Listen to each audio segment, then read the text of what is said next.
भारत का आध्यात्मिक इतिहास बेहद सशक्त और मजबूत रहा है। देवी देवता इस भूमि पर अवतार लेने के लिए हमेशा से आतुर रहते थे। अपनी शक्ति और महिमा का प्रदर्शन और उनका उपयोग देवी देवताओं ने मानव कल्याण हेतु बखूबी किया है और इन्हीं की कहानी सुन सुनकर हम अपना जीवन जीना सीखते हैं। आज हम आपको लेकर चलते हैं एक ऐसे स्थल पर जिसकी महिमा अपरंपार है, जिसमें बसा संसार है और नवरात्रि की पावन अवसर पर सजा मां का दरबार है। जी हाँ, हम बात कर रहे हैं मां ताराचंडी शक्तिपीठ का। मां ताराचंडी का मंदिर रोहतास जिला मुख्यालय सासाराम से महज 8 किलोमीटर की दूरी पर स्थित है। दिल्ली कलकत्ता राष्ट्रीय राजमार्ग पर स्थित यह मंदिर अपनी पावनता और भव्यता से सभी राहगीरों को आकर्षित करता रहता है। आइए हम आपको बताते हैं इस मंदिर का इतिहास। राजा दक्ष की पुत्री का नाम था सती। माता सती का विवाह भगवान शंकर से हुआ। राजा दक्ष भगवान शंकर से नाखुश रहते थे, या यूं कहें कि बैर रखते थे।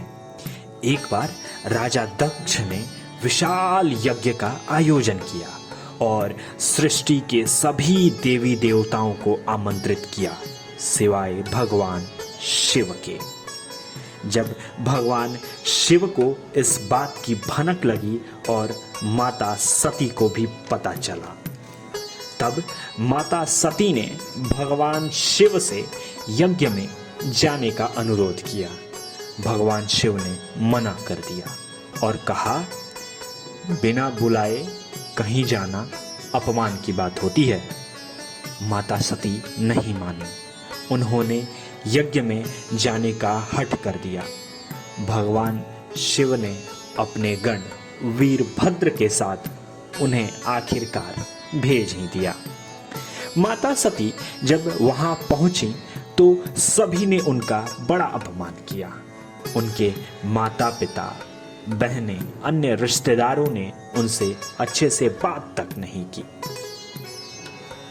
ये सब सहन कर जब माता यज्ञ मंडप में पहुंची तो उन्होंने देखा कि यज्ञ मंडप में सृष्टि के सभी देवताओं का भाग है, बस भगवान शिव का नहीं है।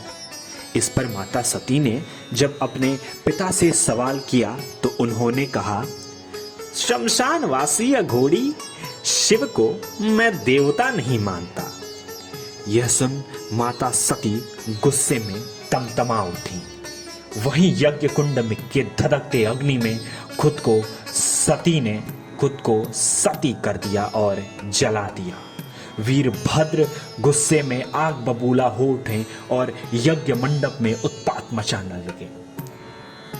ये बात जब भगवान शंकर को पता चली तो उन्होंने बिना देर किए तांडव करना शुरू किया और वहां पहुंचे। पहुंचते ही उन्होंने माता सती के अधजले शव को उठा लिया और सृष्टि की परिक्रमा करने लगे। भगवान शिव बिल्कुल बेसुध हो चुके थे। उनका यह रूप देख सभी देवता सहम गए।